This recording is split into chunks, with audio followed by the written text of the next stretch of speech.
like Guru Dutt on here. Hardly, yeah. So Sridhar looked like Bhanu Pratap Mehta to Sandeep. and Sanjay looks so erudite as always. Sanjay, Thank you. But you're really looking like Guru Dutt, yeah, Vivek. The good in when he really looks smart and handsome. Yeah. In a good way, bad way, I don't know. Good way, man. Come on. Legend, yeah. But Vivek, you've been spending such an amount of time on the golf course. You're making me very jealous about not being on the course. But you've been playing almost every day. I was trying to make the most of the work from home scenario till it lasted. No, but Sanjay, I think Vivek sees a very clear opportunity with Tiger Woods having injured his foot. I know. Yeah. There's a huge opportunity. True, I mean, true. Green Blazer next time is going to be here.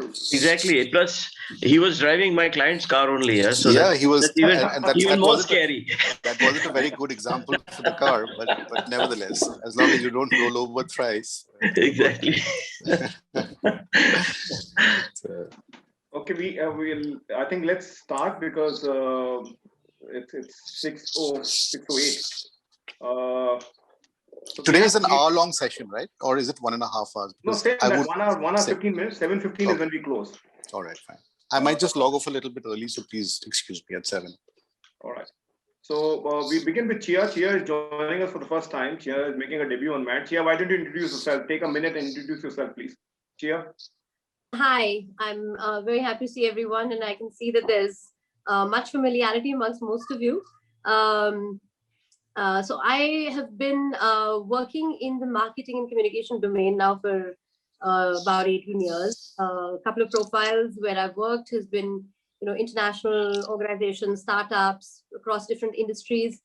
Giraj and I worked together for a while, I think nearly 10, 11 years ago. And we've, stayed in touch on and off. Very excited to see what he's doing. And hopefully there will be some contribution from me as well. Wonderful. Chia, I think for your welcome on board.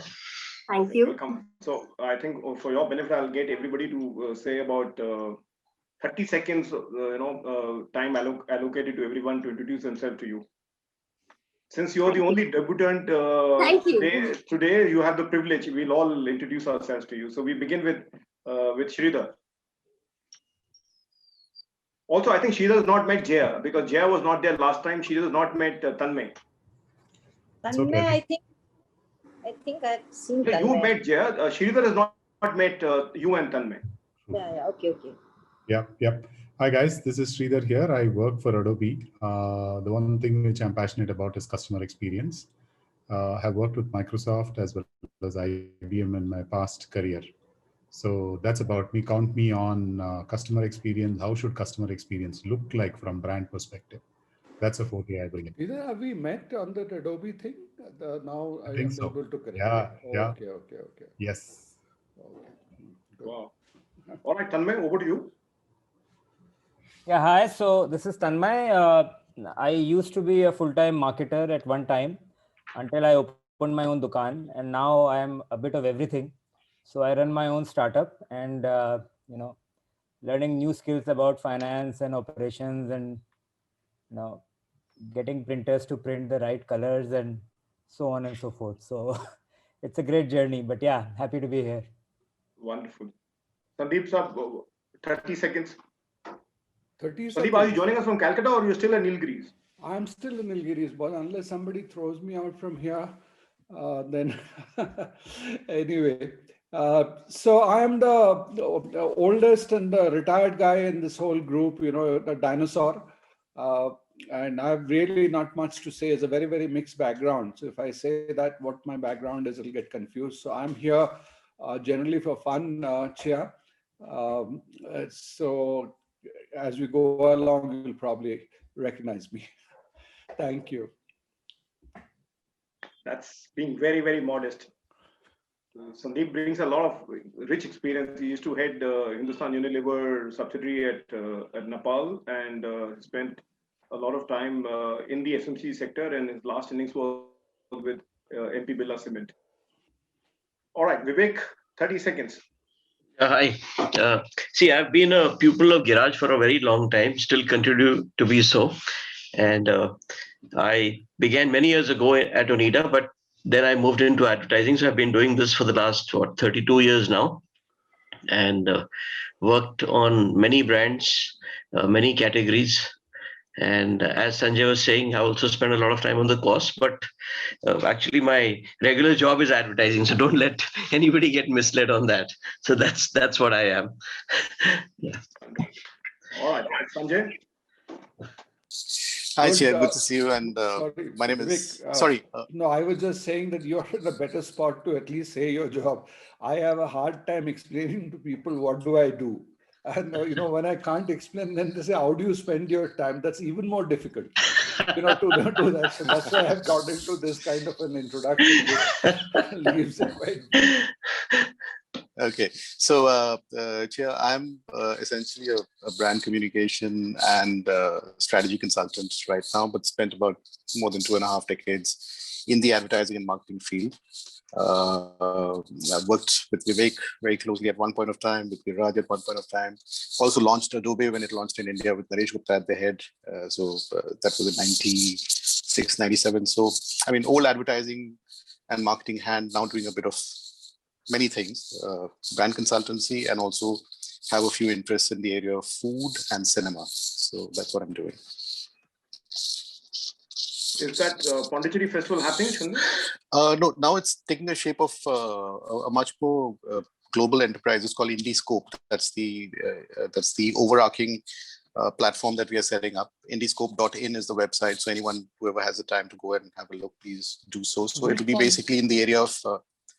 So it'll be that. So there'll be one flagship film festival in Pondicherry. So we did the Pondicherry International Film Festival in 2018. Now we are going to do it as the International Indie Film Festival. So the flagship will happen in Pondicherry, but it would be a traveling festival across the globe. So that's how it's. So a lot of details would be there at the IndieScope website. So you could have a look and maybe find some common ground somewhere. Yeah, 30 seconds. Hi, everyone. I thought for 30 seconds, but I wouldn't know what to talk about myself. So stop. Let me introduce you. Okay, thank you. All right. So Jaya is an advertising veteran. She spent her entire life in advertising. Before, of course, she spent some years with the BBC, and extremely passionate individual. And what she now wants to be known as is the crazy work that she's doing, phenomenal work that she's doing with some Bombay Municipal Corporation schools for the underprivileged, and she is as passionate about those kids as she was for advertising. Not was, I am. Oh, still, sorry. I'm so sorry. Wonderful. No, I said passionate for advertising. Now you are very passionate for the school kids. All right. But okay, thank you. Thank you for that correction. Now become grandparents of the BMC children. Wonderful. But Giraj, I don't know about Jaya. I nowadays take serious objection when people introduce me as a veteran, which is even worse than a dinosaur. I think this, and especially younger people, when they introduce you, you can sense that total the disparaging kind of tone. Sandeep, that's a wonderful point. Sandeep, that's a wonderful point you make. So I think one note, the first lesson for today's session is that you're not in sync if you call a veteran a veteran. You're not in sync. Correct. Thanks, Giraj. Okay. I stand corrected. All right. Okay. We also have people from our team who've been helping me to put this all together. Ridhima, something about you? 30 seconds. Hello, hi, I'm Ridhima. I've been working behind the moon for a year, and I'm just here to learn as much as I can, and very glad to be here. Rupali, if you can put your video on and introduce yourself. Your mic's off. Rupali, I was not able to hear. Yeah. Introduce yourself, please. Hi, everyone. I'm Rupali. So hi, everyone. I'm Rupali and working with BTM. Not so long though, but it's been an amazing journey.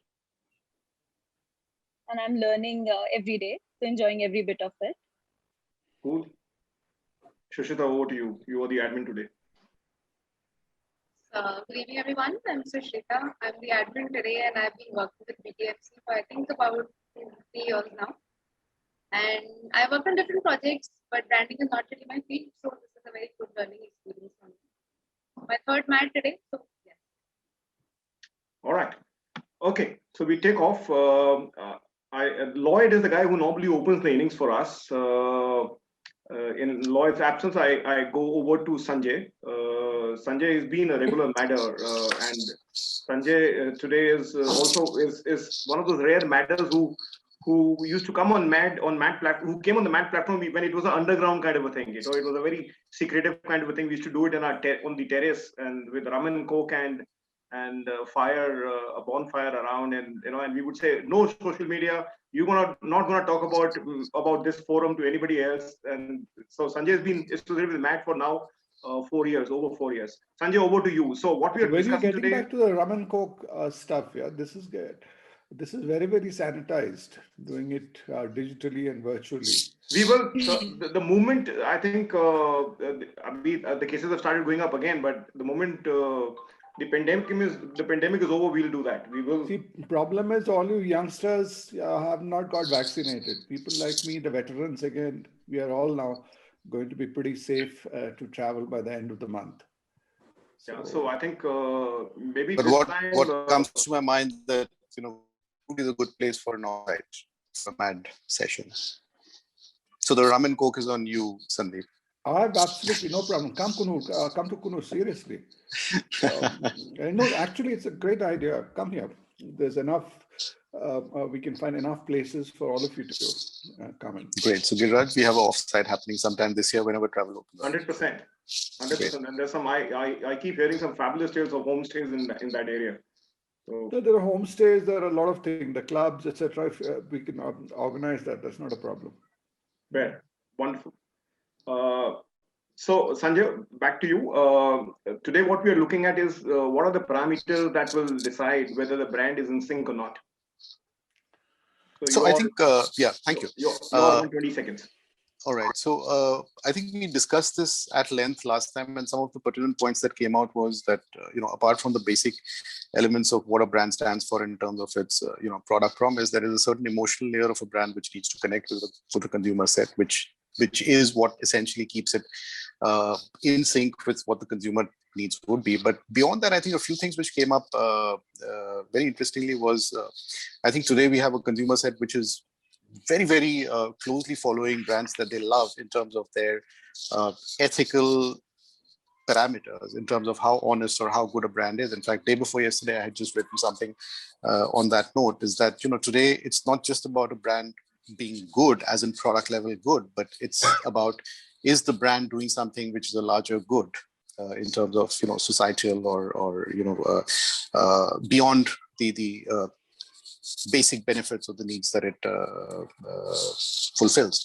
Now, so that was one area which I think came across. I think Nari had brought that point where honesty and ethics were issues which came across as things that a brand needs to fulfill beyond their core product level benefits. The other thing which I personally feel, and I also shared it last time, was that a brand today being seen as someone who has a consumer's back, which means that if a brand is falling today and it is going through a phase where it's probably not doing well for whatever reasons, it could be a government bulldozing a brand and saying that, no, we will stop you from doing your business, or it could be any other reason.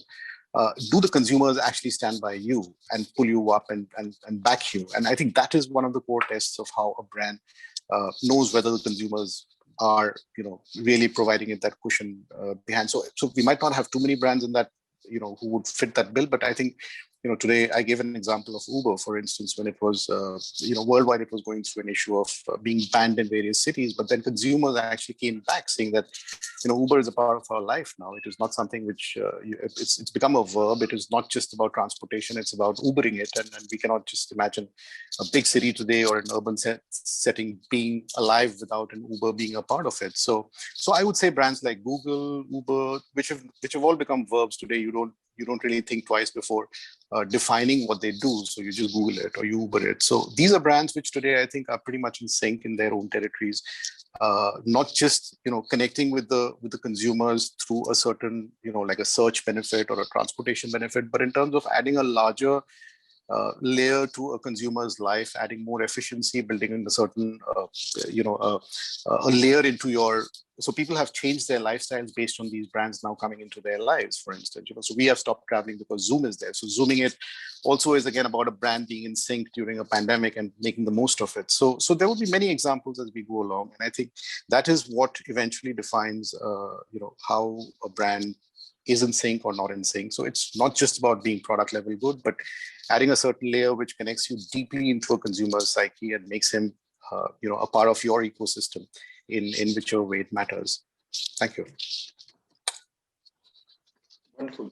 Okay, I'm gonna play a different kind of a moderator today because we are a smaller group, and we are now in the final stages of getting the criteria fixed.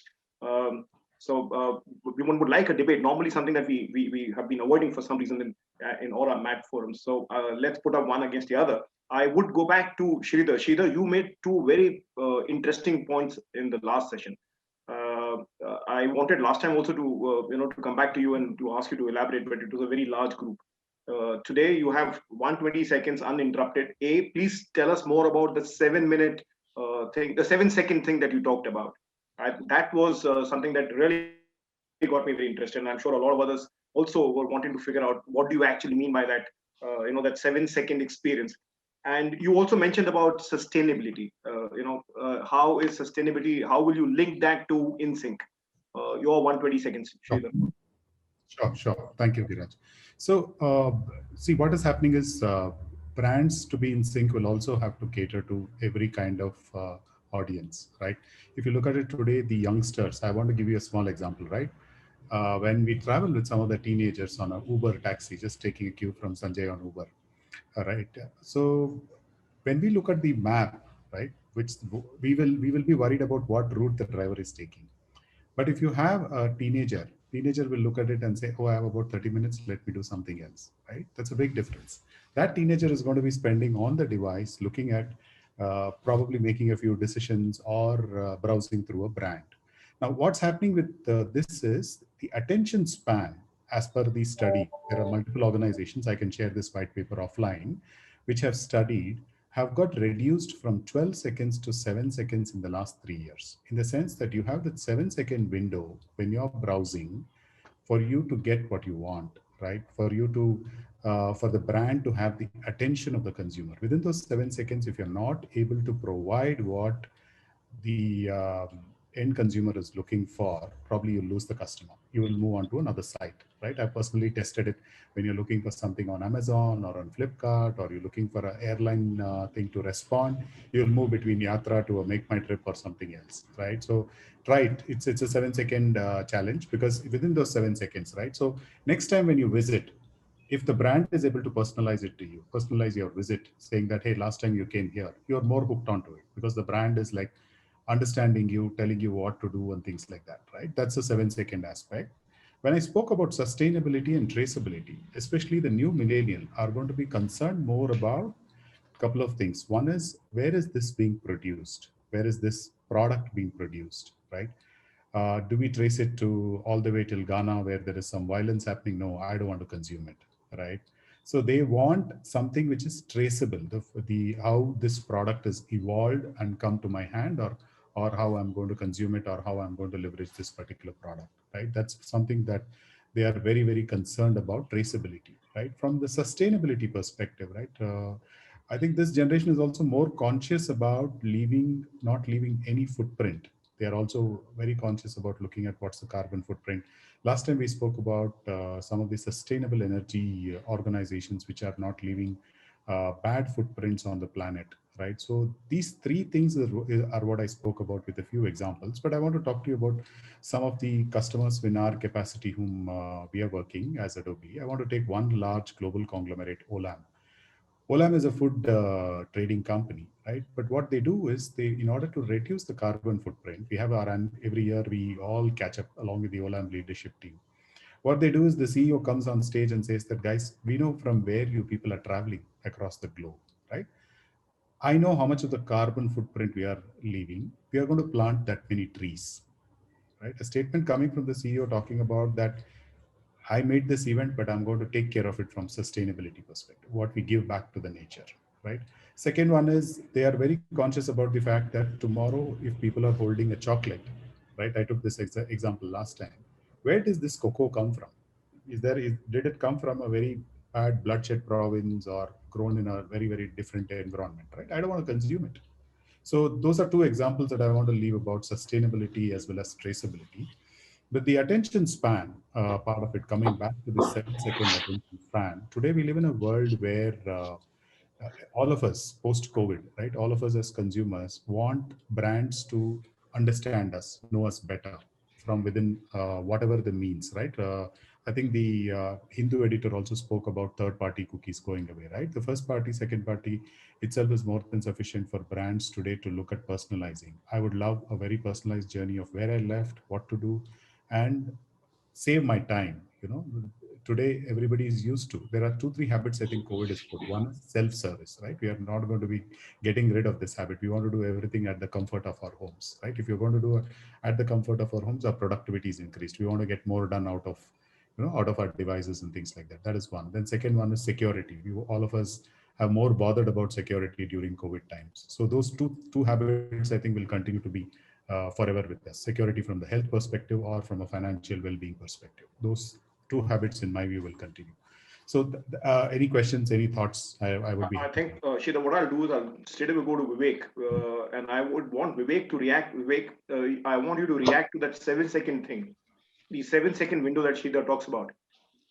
I think it's a very interesting concept, because I think, there is this perpetual struggle that we have, as people who assess brands and their communication, that how do we reach out and, increase the stickiness of the messaging that we do for brands.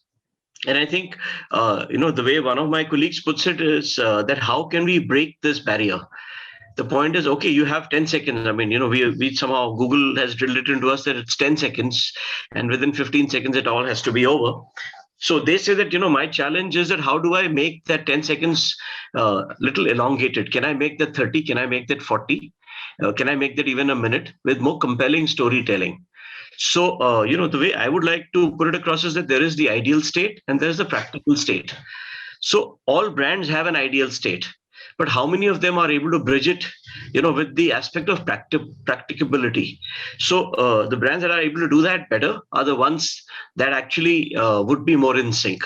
And I agree with the examples that Sanjay gave. Uber, for example, I mean, it is really amazing. And the other is homegrown example, Ola. I mean, it's a different matter that people talk about the founder of Ola as, as an obsessive person who's an utter genius, but with the mind of a 15-year-old. Maybe that's what makes him what he is today. So, I mean, there are examples of this nature where people have managed to take advantage of this, how do I put it, shrinking attention span and customize their messaging, customize their offerings such that people are able to, of course, register them. And then there are those, who are able to prolong the entire experience by making me give a little more time that I would normally do. And I mean, there are very successful brands in the social space of that nature. I mean, there is this brand called Win Greens, I think. If you see the entire thing about where the product comes from, what makes it attractive, all of those aspects are being addressed by a brand like that. I mean, they make something very simple, which is largely, condiments that you use at home in terms of cooking, sauces and pasta sauces and stuff like that. But out of nowhere, it's become a, 400-500 crore brand out of nowhere.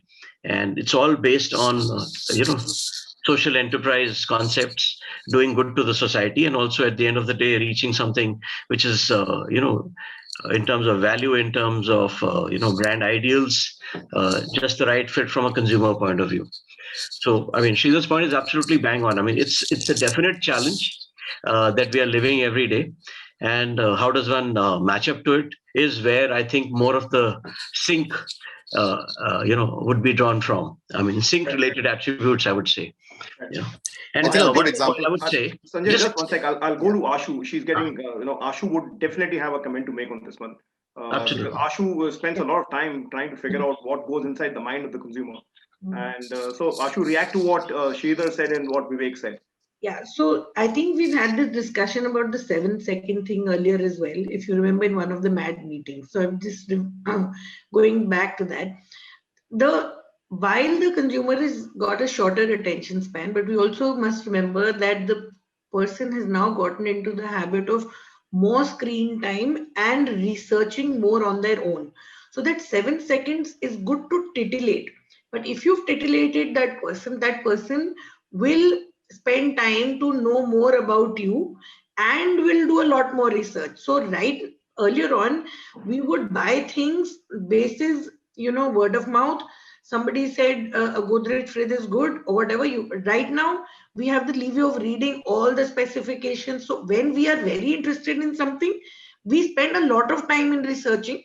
We spend a lot of time in reading everything, doing. So why are all these online brands coming up with comparison charts and so many sites offering so much more knowledge about products, their specifications, etc.? Because there is a consumer who's reading all of that. And so it may be 7 in short bursts, but altogether there is far more that we are spending to finally make up our mind and do our decision making. And if, for example, Wingreens as a concept appeals to me, then I will try and read more about its range, try and find out what all variants are there, etc., all of that, which possibly earlier on I wasn't doing. So I differ a little bit on the 7-second theory. 7 second to get me activated, but then if you have some, it was a better expression. I think that was a more appropriate expression. And then if something's good about you, I will find you out. All right, fair. I'll come back to that again. Chia, who's making a debut on MAD. Chia, what do you have to say? You've heard 4 people speak. Chia.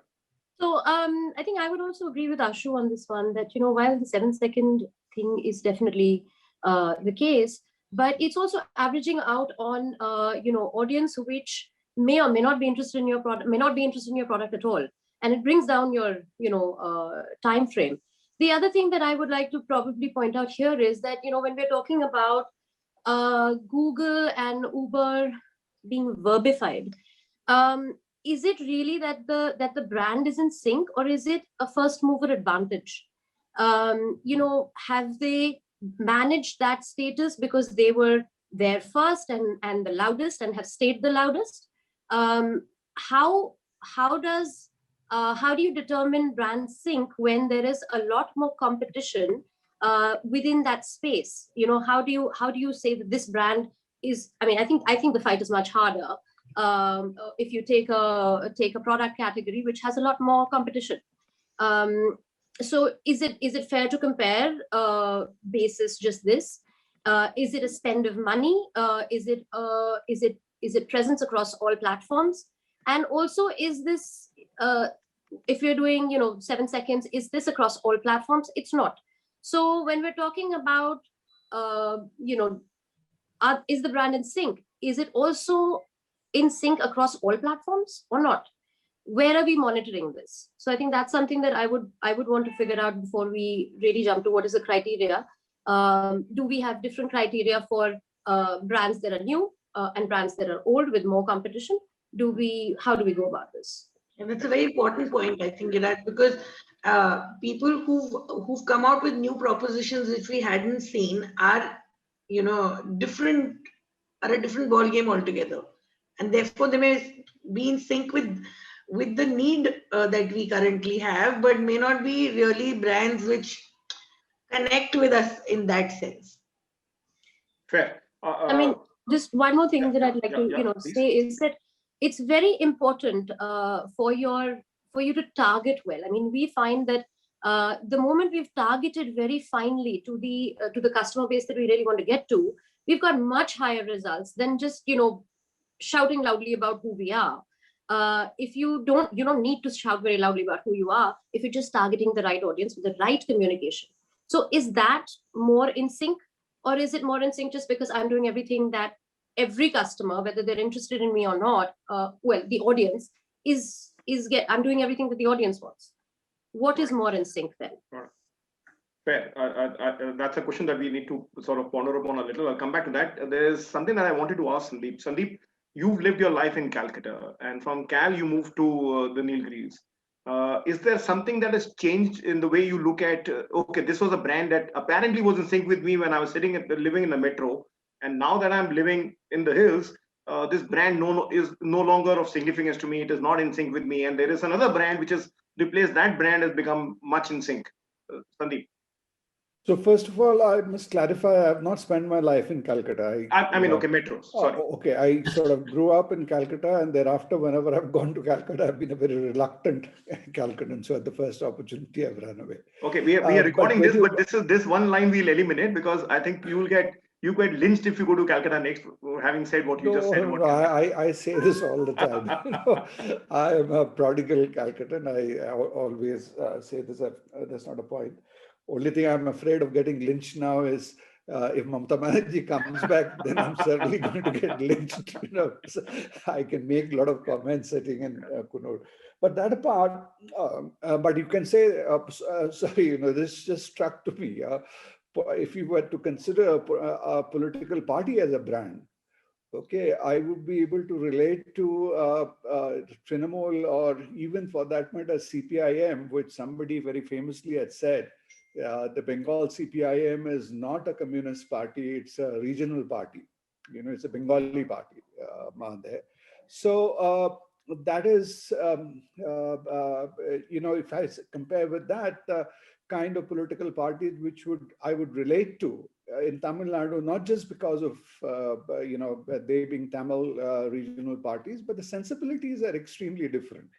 Okay, and in a Calcutta situation, you had to adjust, and that's one of the. Sorry, I'm digressing. That's one of the lecture I keep giving. Nick would have seen some of it in the social media about people, paratrooping from Delhi to go and cover these elections, and I say that they know nothing about Calcutta. They don't get it. Or Bengal for that matter. They don't get either Bengalis or what Bengali politics, etc. So that is a major change. Okay, but what you are saying is today between, if I were to compare in other categories between Bombay and say, or Delhi and Nilgiris, it wouldn't make that much of a difference, except for the fact that here you would probably have the luxury as well as the inclination to go for more of the local niche brands, because you relate to that being, and today that is coming up. So if I were to buy whatever, whether it's a bottle of honey or the coffee or mustard, I would go for some niche local brand rather than going for, even if they are very fancy exotic brands which have come up nationally, I would not opt for those. I'd go for something there. So that's one change, which I can comment on. Incidentally, Sandeep, that's a change that is now also visible, because of the pandemic. In fact, somebody has gone and given it a term. They call it cocooning, and they say that because of the pandemic, all of us were cocooned. Therefore, the tendency would be to look at brands which are, in our vicinity, which are either grown or manufactured or are traded within our limited geography. And so what you said. I don't know how much that is taking place, Bhagiraj. That's a separate discussion. We need to. I think this thing is evolving. What has really happened is maybe these things developed. This was a great, crisis converted to an opportunity, because they developed locally, and now as things are opening up, some of them have found a wider, larger market thanks to online marketing. So there are so many things. Even if you go into Amazon, etc., you'll find.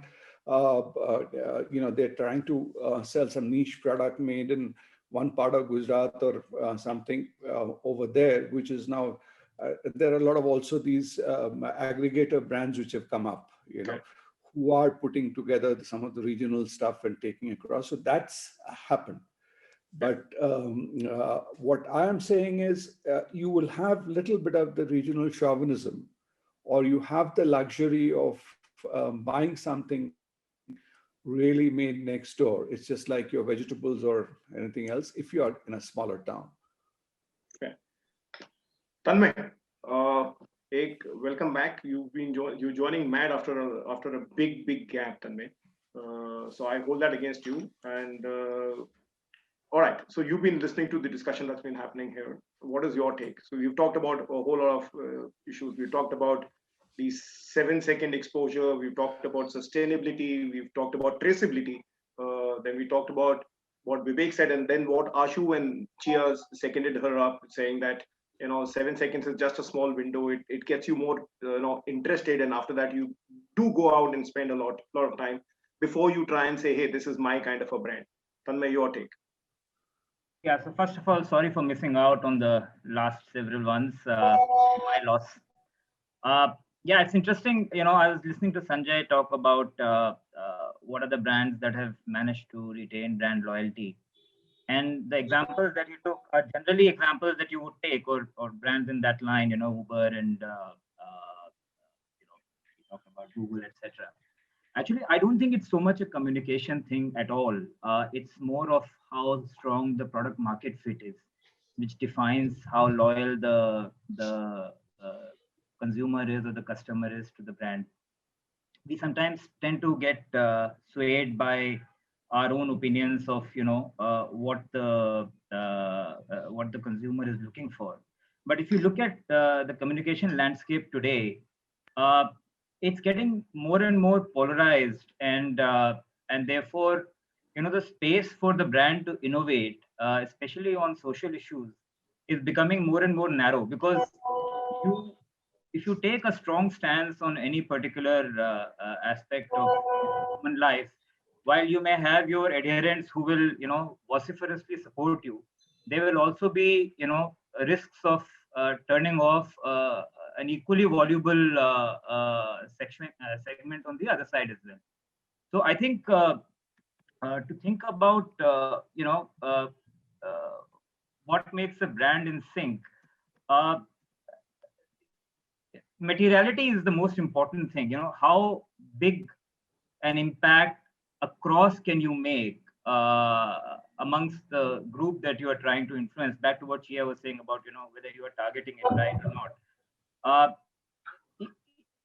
Things like I'm always a little skeptical, and I'm sorry to appear so, but I'm always a little skeptical about what Sridhar was talking about. Things like sustainability and so on, because these are things that probably still matter to a very small minority of consumers that you might have. Now, if you're a brand which is largely playing in that space, then fine. But in general, I think what's probably more important for a brand to focus on is how do I keep refining my product proposition so that my product market fit gets better and better and better, rather than thinking about it from a communication challenge perspective. Because in the end, communication can only get you that far, and after that, you have to essentially appeal to what need you are fulfilling in the consumer's life. So that's where I am. Well, good you said what you said. Sanjay, I'll come back to you. I'm sure listening to what Tanmay said, Jaya has a lot to add to that, because some things that Tanmay said, Jaya has always been saying historically. Yeah, Jaya, over to you. Yeah, you took away the words from me. I agree with Tanmay on quite a few points. I'm not very sure what this 7 seconds are really. I mean, I think I'm really a veteran now, because I seem to be losing out on everything that you all are talking. In olden days, it was very simple. There were these target audiences, there were these products, there were these needs, and there were certain thumb rules. And the thumb rules are very simple. 7 seconds, if it is applicable to one medium, is it applicable to all media? Do we read about every product and do research on every product, or do we just read about products that requires to read about about that particular product, and so on and so forth? So to my mind, I mean, if I had to just really say something, I would say there is a need of a target audience. Target audiences can vary drastically depending on the product that you're really selling. And therefore, if there is a target audience for an X product, the 7 second theory works probably very well, although it still has a need. What happens at the top of mind? Sorry, have I finished my time? Because No, that's carry on, carry on. No, carry on. okay. What happens to this repeating of your ads and getting some space occupied into the minds of your customer, or so many more other things that we really look at. So it's not as simple as we say that in 7 seconds we can catch the consumer and we are done with it. It never works like that. Sustainability, I am a firm believer that you can sustain only if you are in sync with your customer.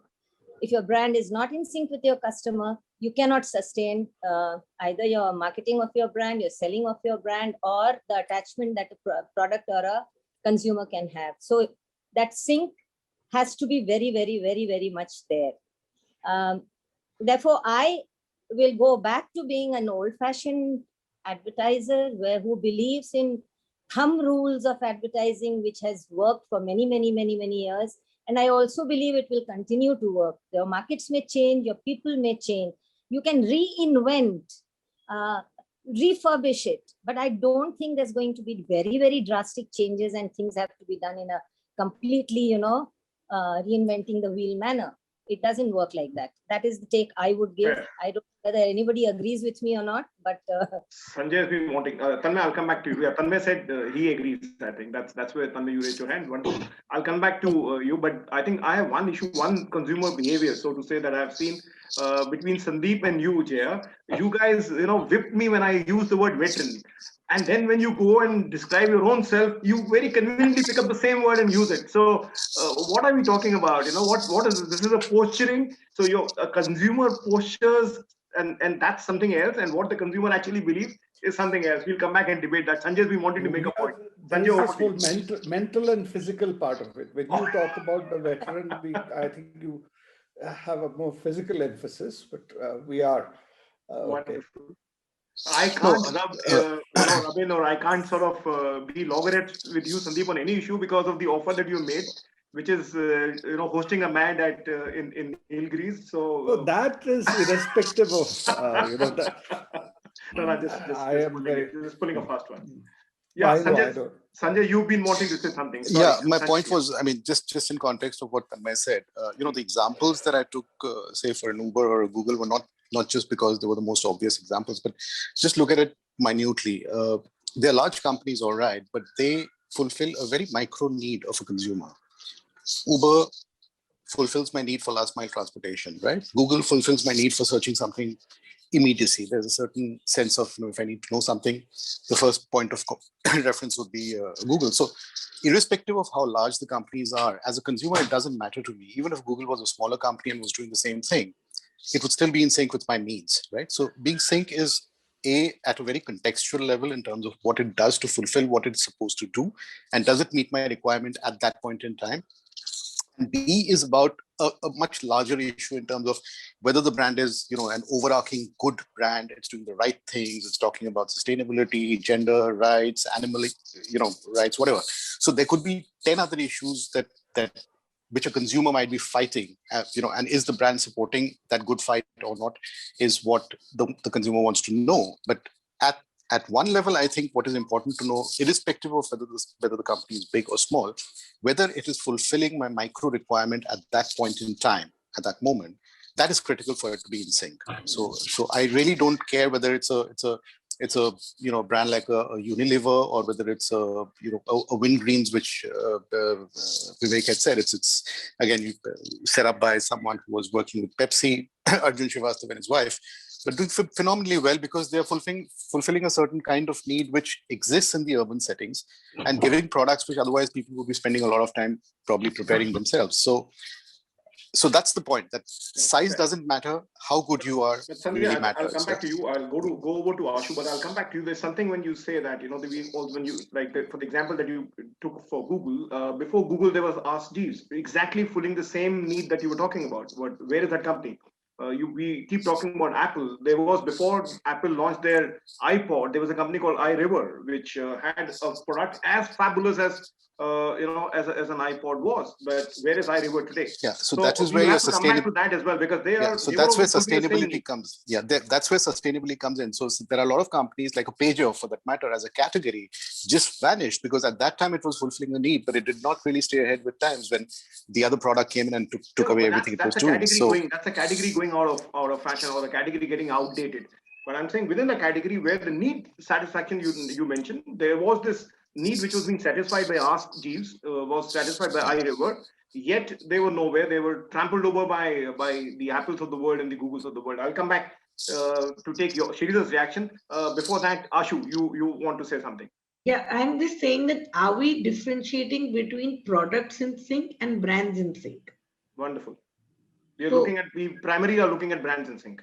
So there are products that we are talking about where the product is in sync. So even if they aren't really doing much advertising or communication, but because the product is in sync, they are still doing well. The other question I have is, when we are talking of sustainability, are we talking about the sustainability from the environment context, or are we talking about sustainability in the English sense of the word? Because from what Jaya said, it sounded more from the sustainable English thing, and I think from what I think Sridhar and someone else over here said was more in the context of the environment angle of sustainability.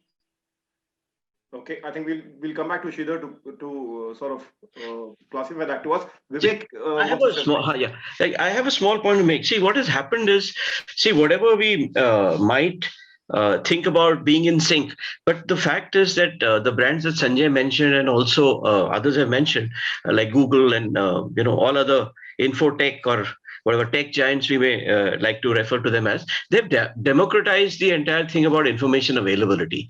And I think that's what's the biggest weapon that brands are using today to promote the level of sync that they might have. I mean, today, Giraj had raised a point that is it difficult to be in sync when you, or do you have a different level of sync when you're in a smaller town? Do you have a different kind of a sync with brands when you're in a bigger city? Today, in fact, people say that, it's easy for you to be in sync wherever you go, because availability of information is such that, you don't miss it. So the fear of missing out on some connections that you would have earlier, that, earlier on, I'm from Allahabad, I used to dread going back to that city. If I had to live there, what would I do? But today, nothing, I miss nothing if I go there, even for a month. So from that point of view, I think the brands have democratized their level of information, their level of, transparency. They are the ones who will probably find it much more easier to be in sync as they move further. So that's the point I have. Provided Vivek, the intent is to be transparent and to share absolutely information. But which is where I think this availability of information comes in handy, because if you make a false claim, immediately it can be rebutted by people. And as we saw it, very recently during the entire honey category issues that came out, I'm not a great fan of the product honey as such, but suddenly people realize that Saffola as a brand is far more trustworthy. Compared to a brand which was equally probably more trustworthy than Saffola, called Dabur. So even in that Dove and Sebamed controversy, it was information which people went and found out to know, make their own decisions. So I think ultimately you cannot really, lead the people towards the state of sync. People will find their state of sync with you as long as they're able to find the fact that you or realize that you are being credible in your entire approach. So I think credibility along with sustainability, sustainability, of course, is very strong on the environment side of what you do for the society. It's also about how much you can probably prolong your business cycle. But I think the point that Sanjay made, that if I'm able to attach a level of credibility with whatever you do, then I think your sustainability angle becomes much more believable and much more handy to bring about that level of sync. Regardless of what people might say about the size of Reliance, but I don't know how much of credibility do their claims carry. It's a giant, it affects you in many more ways than one. But do you trust the company? Would you like to call it a brand in sync on all parameters? Last time we had connection, responsive, aligned, and purpose. 4 things. Would it fit on all 4 parameters? I really don't know. But if it was something else, some But other yet it smaller sustains. enterprise, But yet it sustains itself. yeah, it would. I guess that's because of the momentum and the size it has. Yeah, But that's the difference. Yeah, how long can it?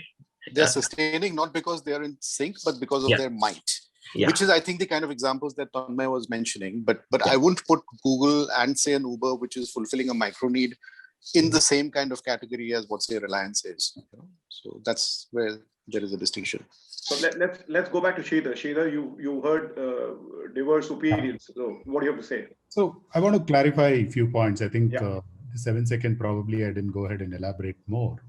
Today, if you look at it in the world which we live in, right, a brand catering to multiple channels. I'll give a few examples. Number one, if I like a Febel chocolate, which is our own Indian chocolate, which also did a Guinness record, right, very recently for manufacturing the largest chocolate, right?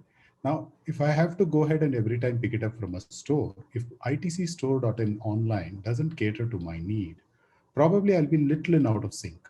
So when I mean to say a 7 second challenge is my brand, is the brand that I trust or is the brand that I want to do business with. It's catering to me in every channel at my convenience. So look at it from that sense. So itcstore.in, for example, I tried ordering it multiple times, right? It doesn't cater to me. It doesn't cater to me because of the fact that they've had some issues or whatever. It's a traditional company which is trying to evolve into digital mode. They all believe in the back-end distributorship rather than putting their digital channel. So are they losing out of the younger audience? Probably yes, right? This is one example. So my 7 second part of it, please look at it, what I use it with various organizations is, let me take two other examples, right? Dunzo, for example, very impressive. The moment they've launched, right? They launched catering to for people to have convenience in cities to pick up and deliver stuff, right?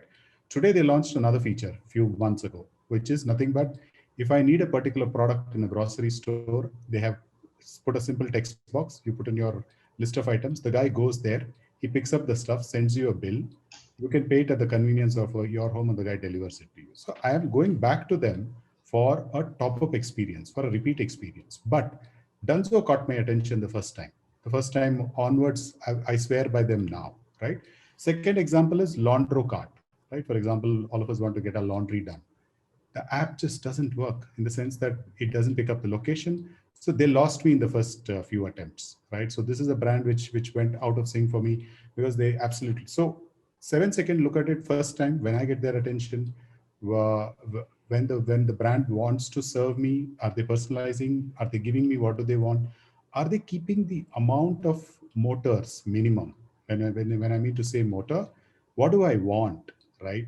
Google, for example, simple text box, a very simple text box to take an example, right? Uber, for example, very minimal fields. It detects a location, it picks up, it asks me from where to where, and that's it, I'm done, right? So that is what organizations are working upon. There is a good amount of behavioral thing which happens on when you're inputting these details. For example, does this work for a home loan buying? Probably no, because you've got to fill about 100 fields, right? For these smaller tasks where brands should be in sync, for example, laundry pickup and delivery. All they need to ask me is whether it's dry clean or a kg wash, from where do we need to pick up what time. If that part of it, if they're not able to catch my attention in the first few seconds, they'll go out of sync, right? That is one part. Then secondly, catering to all channels. Today, we also spoke about last time about brands who've been agile, right? I want to talk about one brand which got launched during this time, during the time of COVID, right? I'm sure all of you would have heard of this small UPS, which comes before your router, right? Whenever there's a power cut, it gives you only a 15-minute backup. That brand got launched and they did 1,000 crore business. Today, they're a completely a different brand doing 1,000 crore business, right? But they are able to cater to this opportunity, capitalizing on it, right? That means to say an organization which was making small electronic boards saw an opportunity and during COVID launched a small UPS, innovation and agility, right? They were able to cater to it, taking the pager example or whatever example, right? I would also like to add 2 points, which is innovation and agility. ITC is probably less agile. They might be very innovative on the products, but are they catering to mean all channels? All channels, when we mean to say some of the millennials want to buy online, I might go to a store and buy, and someone else would prefer saying that, hey, I wish I had a birthday pack from ITC, which I can order online. Bro. So 7 second, look at it from the perspective of initial attention of millennials, where you have an opportunity to capitalize on that audience and build on further. Dunzo is a great example. Laundromat is probably not a great example. And sustainability from environment perspective is what I spoke about, to just to clarify Narshu's point. I want to add a couple of ones also, that how innovative the brand and how agile the brand is to cater to the trying times, right? At these times, even if it's a traditional brand, how with what great agility it moved towards, catering to the audience. Okay, I think what I'll do is, yeah, Jia, you want to say something? Yeah, please. In the 7-second laundrette example that you gave, Sridhar, if there are 3 brands doing the same thing, then what happens? So what happens is, for example, if there are 3 brands, I'll tell you another brand, which is Sansi's, right? Locally where I'm in Bangalore. This guy caters to me saying that all he asks me is for my mobile number. Then he picks up my last location and he says, what time is the pickup? Then it asks me, what do you want, right? Whether you want a dry clean or what do you want? That's it. Then after that, he caters to it. He just starts with a mobile number, right? So minimizing this motor, minimizing the inputs is what captures your attention. How simple you can keep it, right, to serve the That customer. is fair. I'm only saying in the 7-second, if there are more than one brands fighting for attention, Correct. then what happens? And then how I'll do give you you an catch example. I'll give you an example, right? For example, Swiggy and Zomato. When I'm ordering something on Swiggy or Zomato, right? If I'm looking for a particular restaurant, if Swiggy, I'm not against any of the brands, so let me just put that caveat, right? If Swiggy every time tells me that I cannot deliver in your location, right? I'm not going to be going back to Swiggy. I will switch back to Zomato. Sridhar, let me rephrase Jaya's question.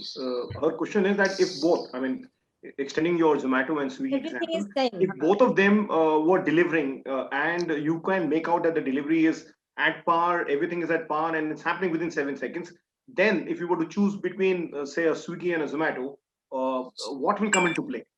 Yeah, what will come into place, that the battle goes into the next level, right? I'll use both of them interchangeably, right? Now, if you noticed, Swiggy started charging some delivery charges, whereas Zomato is cheaper, right? So it'll get into the next level of battle and say, yeah, Zomato is probably better for me. Same product that I ordered in Swiggy was a little more expensive. So you'll start with getting into the comparison between the two. So I have a point to make here. I think, one of the best examples that I can cite from, my own experiences, for a long time, Big Basket was a brand that, we used to for almost everything that we would get. So there was you put everything in your cart, you check out, you pay, you schedule the time, and you could choose your time depending on what time you're home or someone would be there to collect it. So that was all fine. Then suddenly came a brand called Milk Basket, right? Now it takes the battle to the next level where they say that, okay, you don't even have to check out. Till 11:59 at night, if you forgot to even get your bread or your milk or your eggs, just click and it'll be delivered at 6:30 a.m. at your doorstep. Now that takes the whole battle to a different level where they're not competing with Big Basket. They're just improving the experience of what Big Basket does, and in a very small format, giving you products that you might need early in the morning. And from there on, they went on, I think in the last 1 year, they have expanded to a product range which is even, almost as comparable to Big Basket. No, it's not just for a need gap. They capitalized on a certain point. So what happens? So at say 10:30, 11 at night, if I realize that I don't have bread for the morning, can I order at Big Basket? No, because when I order, it'll come at 6 p.m. in the evening next day. That's the earliest that I can get it. But I need it tomorrow morning. What do? So I go to Milk Basket and I get it at 6:30 in the morning. So they have redefined the battleground to their advantage. Yeah, my question is still not answered. I'll come back to that. Tanmay has to say something. I'll come back to that. No, I was just recommending Big Basket daily to Sanjay, who does exactly the same thing. That's all right. Okay. Fine. I think I'll bring in Chia here because there's something that I would want Chia to share, that example of a family-owned restaurant, which they shut during the COVID times. Shut means it was absolutely shut. And then suddenly they realized that there were a large set of loyal customers who kept calling saying that even if you don't allow us in, we will sit out in our cars. Why don't you just serve? Chia, will you share that example? And let's look at that as to what is working there. Chia. So yeah, yes. So we've been in business for the last 30 years.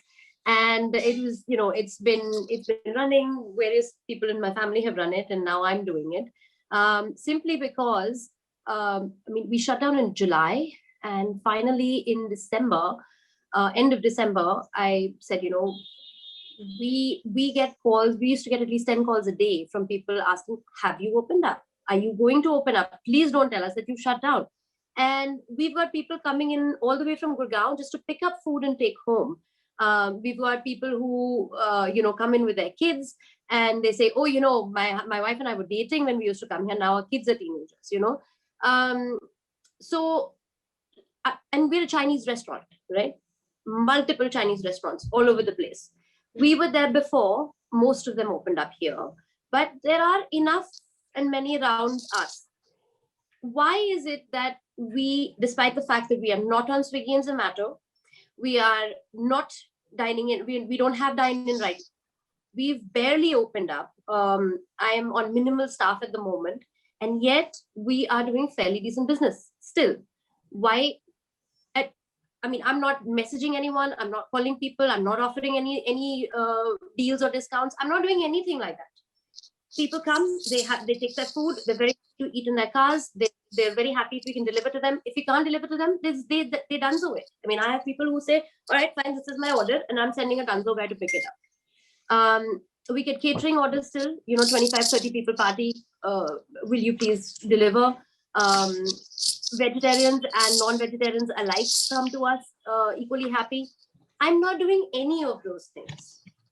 That's exactly what I said when, do the consumers actually have your back and they push you up and provide that cushion when you're falling? And I think that's exactly the example that I was talking about. For a small brand, it works the same way as it does for an Uber when it gets banned. Let's get Ashu's take on this one. Ashu, what do you have to say to what Chia just shared with us? So I sort of feel that this is the product, I think, which is working. I'm not sure whether it's the branding which is working. And that's why I'm constantly saying, are we keeping that distinction in our mind of the product or the brand? Because see that UPS example, that brand of UPS was it a brand in our mind in the first place?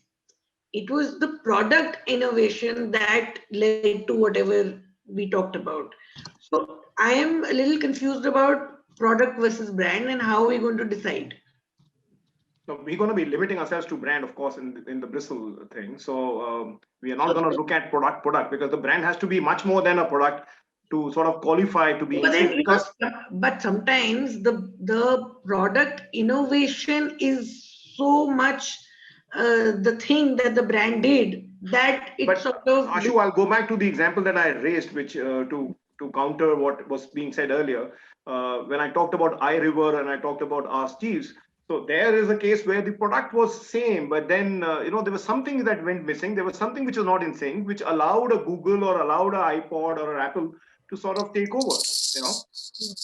The entire brand experience. I think the experience that a consumer gets linking itself with a particular brand. Like for instance, today, if you look at phones to phones, a Samsung gives me the same thing that an iPhone does probably, or maybe more. But the fact is that my entire ecosystem of Apple products talk to each other and give me that whole comfort that I don't need to do anything, but just everything seamlessly connects with everything else is what gives me that comfort. So it is more to do with how the brand encircles itself around my life that makes me buy the next product as an Apple product. And also, I think that's interesting, Sanjay, that you brought in that example. There's also this interesting set of people, and there's a large set of people who are followers of a brand called Redmi or Redmi or Redmi. There's the OnePlus. OnePlus. Big example they swear by that, and in fact, they look down on anybody who is an Apple fan. They're saying that this guy perhaps is loaded and maybe he's not discerning enough. He's not passionate about what he's buying. He's just getting sold by the aura of the brand. So there is this interesting thing that we have.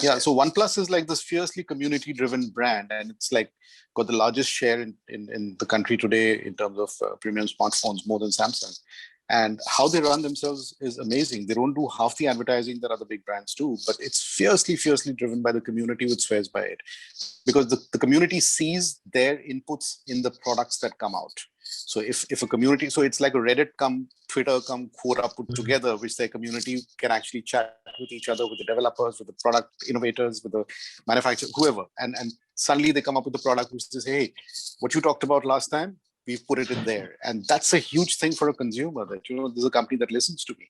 Okay, I'll go over to Vivek. Vivek, your experience with Kia Motors. I mean, suddenly you find this, you see a lot of Kia Motor vehicles on the road. a brand. A lot of Indians did not know of the brand. And my only memory of Kia Motors is that they were the sponsors of Australian Open for, I don't know, from decades. Yes, So, of course. and they've done so well in India. So what do you make out of that? See, I think they came at the right time, and they rode the most, how do I put it, most attractive aspect of the automotive wave. And because the consumer decided to move towards SUVs, and that's what they focused the entire offering of theirs on. So I think a few things coincided there, and at the same time, the market was getting a little jaded. People were a little bored with the fuddy-duddy imagery of most brands, and including the one that my agency handles, apart from Kia, and that gave them a definitive amount of kick. But at the same time, I'll take on the point that Sanjay talked about in terms of communities. So the fan base that they built is what is actually propelling them even now. Kia as a brand, it's not that they don't have any problems. I mean, there are enough issues in terms of deliveries, schedules not being met, service aspects not being really, as fit as a fiddle as a Maruti would have, or somebody else would, or a Hyundai would have. But their consumer base comes to their defense, comes to their rescue every time there's a negative comment on social media. For every negative comment, there are 30 positive comments that people are posting. So I think, the power of communities is something that we must definitely, consider when we are looking at the, sync aspect, that how much of in sync are you? Because that's really going to be a fairly important aspect of the equity that you have developed as a brand. And that's something that probably is important from the scalability aspect as well, because all the brands that we have been discussing so far, I think if you ignore the traditional ones, the new ones are all built around communities. They're all built around fans, rather. They're all built around certain amount of advocacy that you get without any commercial interests of the consumers. So those are the aspects that we should definitely be looking at. And to come back to Kia again, it's not that Kia has always had successes. They've had failures too. In the span of 3 years, they've launched 3 products, only 2 have done well. One actually is struggling right now, because it tells you that if you're up against a mighty competitor, then mere cosmetic theatrics don't help. And that's what they realized for their model called Carnival, which is actually struggling quite a bit in the marketplace today. While Seltos and Sonnet are doing well, a fairly strong, very good product that they have in the MUV space is struggling. And struggling like, you can't even imagine. So what you achieve as a part of your initial euphoria momentum might not really be, good for everything that you do as you move along. Right. All right. I think we've coming to the close here, and what I'd like to do is use this forum. All of you are here. I'll share. We have carried out a lot of surveys with the council and with the jury members. This is the final list that's come out. The criterion list. I had shared that last time also. It has got tweaked a little post our last discussion. Here it is. So we are still looking at those 4 elements: connection, responsive, aligned, and purpose. And I'm so happy that Vivek remembered all of them. See, you've given it such an acronym, Giraj, nobody can forget it. Scrap. CRAP. Good one. Okay. So understands TA aspiration, strong emotional connect, and has nurtured the connect long term, keeping the core emotion while responding to the changing needs of the customer or change. In responsive, we've taken evidence of robust listening mechanism, evidence of standing up and delivering customer promise, evidence of responding to consumer changing needs in quick time, and that's where we added last time. We added agility, evidence of taking care of customers' implicit needs. In Align, we've taken co-opt the customer to build a brand story. Voice of the customer is what we discussed. The point that Sanjay has been making in every forum, that the customer has the brand's back. Presents across platform and actively engages with the customer, displays sensitivity and takes stances on issues which are of concern to society at large, factors diversity. Then also in today's world, the C-level officers are active and display similar attributes to that of a brand. I would want Sandeep to say something on this one. Then purpose, harmonizing with the society, values that are dear to customers, part of the brand DNA, engages in uplifting weaker section of society, promotes art, culture, education, etc. without commercialization or cross commercialization, is concerned about environment and makes conscious effort to improve it. Sandeep, I wanted you to comment on that one element on Aligned, where we're saying the C-level officers are active and display similar attributes as that of the brand. A lot of people got back to us saying that we need to include that, whether it's the CEO or the promoter of the company, that person also is having an interface with a lot of consumers, and therefore it's important that if you're looking at alignment, then we must look at whether that persona of that individual is in sync with that of the brand. The persona, I think, is going to be taking it a bit far. Unless you are talking, then you get into this whole Vijay Mallya kind of a situation when you try to, whether he was the brand or he tried to live the brand. So I would be a little skeptical about the persona, but the values, yes. So if you are talking of certain values you're representing, whether it is, this whole the Fair and Lovely kind of issue, Chitra and I were having discussion about.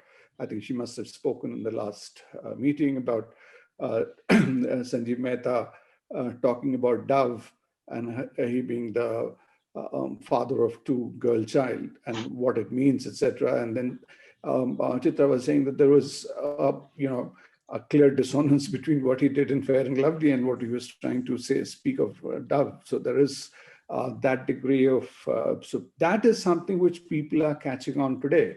But people would not therefore look at an Anand Mahindra to be personifying his trucks or anything of that kind. But whatever the value it represents, that he needs to embody. And if there is a disconnect there, that somebody is going on speaking about whether it's inclusion, whether it is sustainability, etc., and then they're going and doing something entirely different. So that is where things will fall through.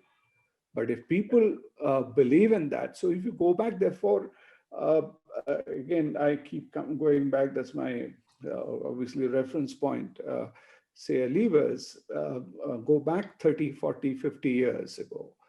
Now they were trying to give value for money product for the ordinary Indian and, without any great frills. So that personality was represented in a Lever's chairman's persona. Okay, but now if they've got into luxury brands or they've got into cosmetics, etc., now how much of that they try to, communicate is very different. So it depends also on the category. If you're somebody's doing into fine fragrances and very luxury products, so then they would be maintaining a certain persona, but not necessarily in every category. Vivek, your take on this one? Sorry. On the C-level officer or the promoter, Sandeep, why we brought that up also is because about 5 of our categories are categories out of the 15 categories we have, which have largely the startups, coming in there, and therefore, and the promoter of the startup matters hell of a lot. So maybe that's the reason why we got so many inputs to include that. Yeah, Vivek. See, because I think the C-level officers have to personify the brand. I mean, and this is not something new. I mean, it's been happening for a while. I mean, you had Richard Branson very famously doing it. And, currently Elon Musk does it all the time. Jeff Bezos does it all the time back home here. I mean, Bhavish Agarwal does it all the time. And every time you read about Ola, it has to be about him as well. And I think that's somewhere the aspirations of the millennials and the younger consumers are also reflected in the lifestyle and the achievements of these people. So I think it works as a two-way street to enhance the sync of these brands. So it must be given its due weightage, and I think it's going to be a very important aspect. I mean, while earlier it used to be a lot more subliminal, but now I think it's very much in your face. It's very much there. And I would use my, earlier phrase that because of the democratization of information, I think everything is available and accessible for people to read. What does he eat? What does he not eat? I mean, enough reams of newsprints have been written about what Narayan Murthy's breakfast is and how he's a simple guy, etc. And I think all of those kind of things somewhere also, have a positive rub off on brand. Or seem Premji traveling in economy In class. economy, yes. And that's why Giriraj, my previous agency withdrew my travel privileges the moment they read about that. They said, if he can, then why can't you?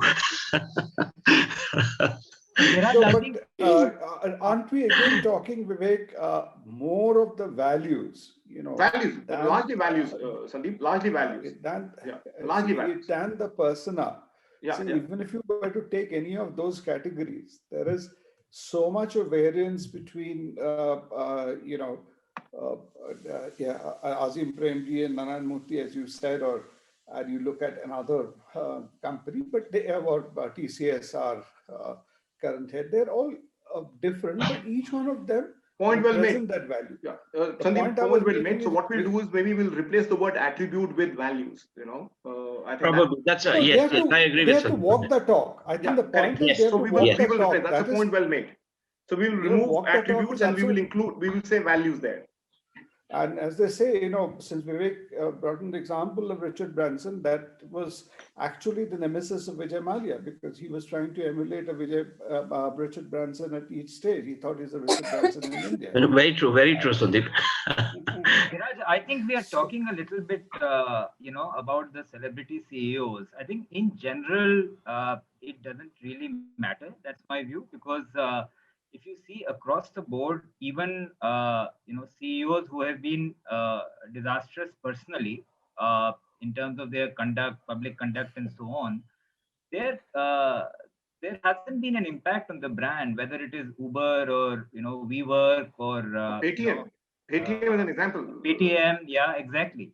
That video that went viral of the Sharma guy freaking out, Yeah, exactly. And yet the company went on to grow. So I think the value is more in the brand and its interaction with the consumer, and the CEO plays a very marginal role in terms of how he reports himself. But Tanmay, maybe the point came in because that perhaps maybe the CEO cannot help accentuate the value system of the brand or propagate that, but it can actually damage by doing something which is not in sync, and therefore maybe it's a disqualifier rather than a qualifier. I would say that Tanmay's point is valid, because if every CEO was to personify the values, I think things would be very simple.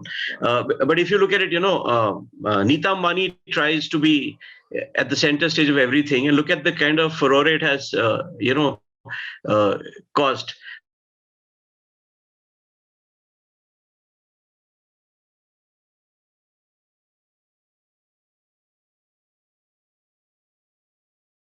Kind of charisma that we are talking about, that's a different thing, but there are many faceless. If you look at ITC, I don't know who the current CEO is. I used to know Ajit Haksar at one point in time, and you would know Yogi Deveshwar and all these guys, but currently, nobody knows who's the CEO, but the company still rolls on. Yeah. So yes, Vivek, the point perhaps is that it will be used as a disqualifier. If you find that out of sync with the value system, then perhaps you disqualify that. Yes, fair point. So that's because in any case, there is a challenge that we have now with the research team finding very little or virtually no evidence, of people who are the quieter kinds, the CEOs who are not very much in public limelight. It's very difficult to sort of track those guys down, and there's no point. But people who are in the limelight, Tanmay. Sorry, Girat, I would just like to say, I think the corporate culture across categories, etc., is becoming quite homogenized in terms of what is expected of a corporation, and that is, to talk about things like diversity and sustainability and working environment and so on. And increasingly, that's the sort of standard against which C-level conduct is measured. But that standard is pure, and it does not really get impacted even if C-level people step out of line, because in the end, the PR team takes over and it's able to sort of smoothen over, somebody going berserk in a taxi, in an Uber actually, the Uber CEO going mad in an Uber, or the Viva guy, filing for all kinds of sexual harassment stuff and so on. So, doesn't impact the brand because the brand is able to still tide over, the peccadillos of That's a these, point. That's an interesting point, Tanmay, because you had Bill Clinton winning the next election, after the Monica Lewinsky case. So, exactly.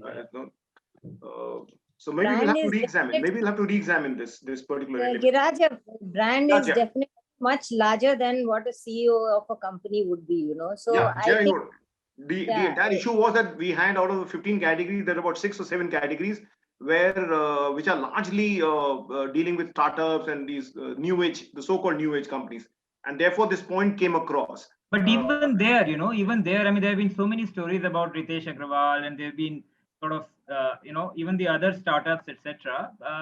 If you are hitting the nail on the head as far as fulfilling a need is concerned, then what the CEO is doing in his off time or even in his on time doesn't matter. Well said. Well said. I think it's a typical thing. It may or may not apply in all the brands. So I think when it's typical, we should not use that as a benchmark. I feel as a so what you guys are suggesting, we should drop that. Yeah. We were using it as a disqualifier. We should drop that. Hmm. That's what you're saying. You guys are saying. Yeah, I think it will be not really good justice to the brand if the brand is very good, So you can't just tie the brand with the CEO or the CEO's temperament or behavior, really. Also, Giraj, I have a feeling that some of these attributes, have a different role to play depending on the category. So if it's a technology category, then product innovation plays a very big role to be a brand in sync. Whereas if it's something like an F&B category or whatever, there may not be product innovation, but the communication and everything, of the brand is in sync with the consumer and keeps the brand salient and relevant at all times. So Ashu, that's gonna be that's the next step now. So there will be a filtration of this because some of these elements will not necessarily be a fit to a particular category, and maybe that's the reason why we're meeting tomorrow. Getting you to to talk to the backend team. So I also have a question here please, about the. Yeah. See, I have a question here. point is, When we're talking about connection and we're saying understands the target audience aspiration. Sorry. Yeah, Chia, carry on. Is there a background sound? Somebody speaking in the background? Yeah. No, it's okay. Please carry on. Okay. So when we're saying understands target audience aspiration, what if in the same product category, 2 brands have different target audiences? And what if, or what if they're supported, one is supported by legacy, positive legacy, and the other is a new entrant in the market? Are they comparable? When we're talking about judging criteria, are they comparable? If they're in the same category. If it's the same product category, but they have different target audiences, maybe one hasn't, for example, even in cars, maybe Kia has a younger audience in mind and a Toyota has an older audience in mind. So they will both score, Chia, they will both score there. It's not one up against the other. They both will get scored, and then when we take a tally of all the scores. We are allowing for that. Absolutely. That their audience is different, and one may have legacy benefit and the other does not. Correct. All right. Shida, you want to say something to what we discussed? Yeah. So Vivek made a very good point about community. I would stress upon this a little bit. I couldn't see it anyway. I thought I'll just add that. Because if you look at some of the brands that built very good community, also contribute to a lot of the factors like sustainability, a lot of the factors like consumer target audience and things like that, right? Somewhere you want to also talk about brand which is truly serving a community, also consciously building a community. Somewhere if that can come up. So I think in the maybe we'll need to sort of elaborate that in the aligned one, the first point where we say co-opt the customer to build a brand story or voice of the customer. Maybe that's where we'll include this because the intent was to take it up there. But if everybody think that we should look at community as a different sub point of that, we can actually look at that as well. But the community would fit with the product category that you're looking at, no, Giraj? It doesn't fit with every product category that you would have. Fair. So I mean, wherever it fits in, it will get marked there, no, Jay?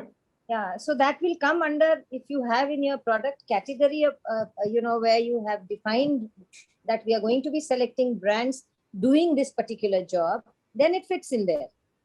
Yeah. So since the entire those 15 categories that we have, and we are trying to minimize the overlap. So if there are brands like that in a particular category where certain elements do not come into play, they do not come into play for anybody in that category, or if they come into play in a heightened manner, then they come into play in that elaborate manner for all the brands in that category. Yeah. There's one more point. What you have in your. Yeah. Sorry, Jay. Sridhar. There's one more point, which is overall, all of this, if you see, most of it, like, for example, connection, responsive on these two factors, right? What matters is also the experience that the brand is offering. Somewhere in the sense that I would want to bring about, like, for example, I spoke ITC in a different parlance, but if same, just to answer to Ashu's point about ITC, right? The same brand during COVID time stood up and said, we are the providers of food for the country. We are going to launch newer products catering to the right audience, and we are going to align trucks to deliver foods to societies, right? Housing societies, right? I will go ahead and send trucks. I will launch Savlon 50 paise sachet, which will go along with every food delivery, where people will want to keep their hands sanitized, right? That's a story of wherein they wanted to launch new products, offer a different experience to the customers with changing times, right? During this time. I wanted to add that point about. So I think we'll have to expand that point on agility, because some part of what you said is in terms of responding to the changing need, but also I think you make a meritorious point there, because customer experience has to come in, because increasingly that started playing a role. Yeah. Absolutely. The 7 second, everything that we've been talking about, everything correlates back to the larger point of experience. Fair. I think we'll bring that in. Come back and certainly. Yeah, right. No, that's a valid point. We'll take that in. Okay. Will the actively engage with the consumer cover the community aspect? Can it? Yes. Yes, it will. Yes, Ashu. Yes, it will. So maybe we'll try and fit it there. Ashu. I have a good example, but I'm holding back not to say it. Vivek will like this example. No, carry on. I think before we close, we still have 2 more minutes. This is a 120-year-old brand, Royal Enfield. Right? You guys will love this example because of the fact that 120-year-old brand, they have the way this gentleman Siddharth Lal has built this brand. Absolutely. And the way they're pivoting into new businesses today, right? They're no longer selling bikes. Today, they are selling gears. Visit this site, shop.royalenfield.com, right? You'll be amazed with the kind of gears that they're selling. Second one. Third one they're doing is also that if, for example, I'll take my example. If I had Manali in my mind, that I want to take a bike and go to Manali, right? I don't have a bike. I don't own a Royal Enfield. They are now going to come up and say that no problem, Sridhar, we will organize a trip for you, right? They're creating a marketplace where you choose a bike you want. The moment you get off the plane or get off the bus, there'll be a bike available along with 15 others. You will go around the trip to Manali, come back, leave the bike and get back home. Right. So that's where the business is pivoting into where the audience is, right? Rather than looking at, I will only sell bikes, right? They are not rigid towards it. They are venturing into apparel. They are venturing into. So now all this is building to good community. They have a very, very strong community, right? All this is adding to community. Now this community. This brings me back to what Keffer has always been saying: go where the people are, numbers will follow. Exactly. Awesome. That Himalayan bike, for example, is an outcome of that community. That community gave feedback and they launched a bike. When I see that Himalayan bike in city people are riding, I would say that this is the power of community, where the bike, which is designed to mountains, people are still using it in the city, right? Rather than using it what it meant to be. So that's the power of community. Fair. So I think two corrections. One is that we're going to relook at the C-level interface, and the second thing is bring in customer experience. Give it its due weightage. Whether we do it in terms of responsiveness or we do it in the agility part, we're going to tweak that. That's all that we have. Any closing comments by anybody? Please feel free. Chia, how was your experience? Your first M.A.D.? I really enjoyed this discussion. I think there were just so many things that we've spoken about, which from a learning perspective, I've learned a lot. From the veterans, and sorry to refer to you like that, but I only do it in terms of experience. So really enjoyed the conversation, and I'm really looking forward to it some more. So what's your restaurant called? Yeah, It's called Grub Pub. And we're not a pub. So this is what happens when you name a place 30 years ago when nobody had a concept of pubs. So you're very close to where Vivek stays. Chia, you're very close to where Vivek stays. Oh, really? Yeah. Your restaurant is very close to where Vivek stays. Okay, Giraj, you posed her a question which nobody answered. Please, will you answer it for us? No, I have no answers. I'm supposed to be the moderator, so I have no opinion. No. Yeah. Why people kind of said they will park their car outside and still eat, and they want to go. I think that they love the brand. They love the food that was being delivered. I think maybe that is what it is. Customer experience. And make customer experience, the previous customer experience, absolutely. And to be honest, I think it's a legacy advantage. Legacy advantage. You mentioned about. Yes, they come in with just this thing that, we've been coming here since before we were married. Now our kids are coming here. Kids come here saying, oh, our parents used to come here. I used to be so little when I was. Somebody actually offered to redesign our entire place for free just because she's been coming there since she was a child. So.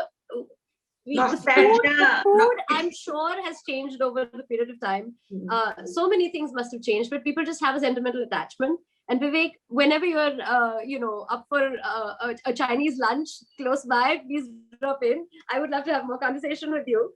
And the invite is open to everybody to try it out and see if it's the food, the product, the customer service, just legacy. So the next physical mat that we have in Delhi, we'll get food from your place. Vivek, Vivek, you're on mute. Vivek, please unmute talk.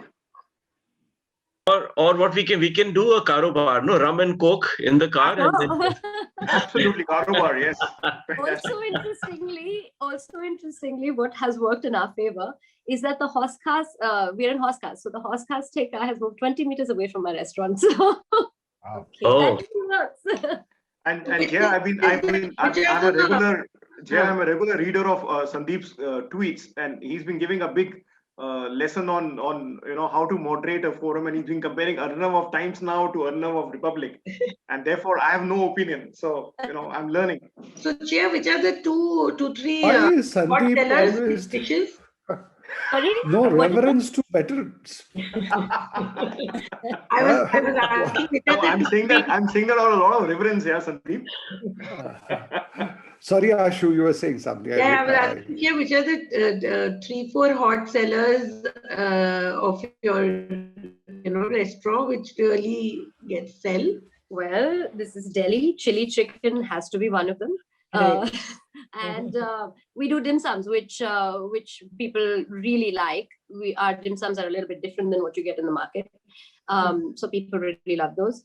And considering we have adapted to the Delhi sort of Punjabi Chinese kind of flavor, it works out very well. Our chow mein does very well.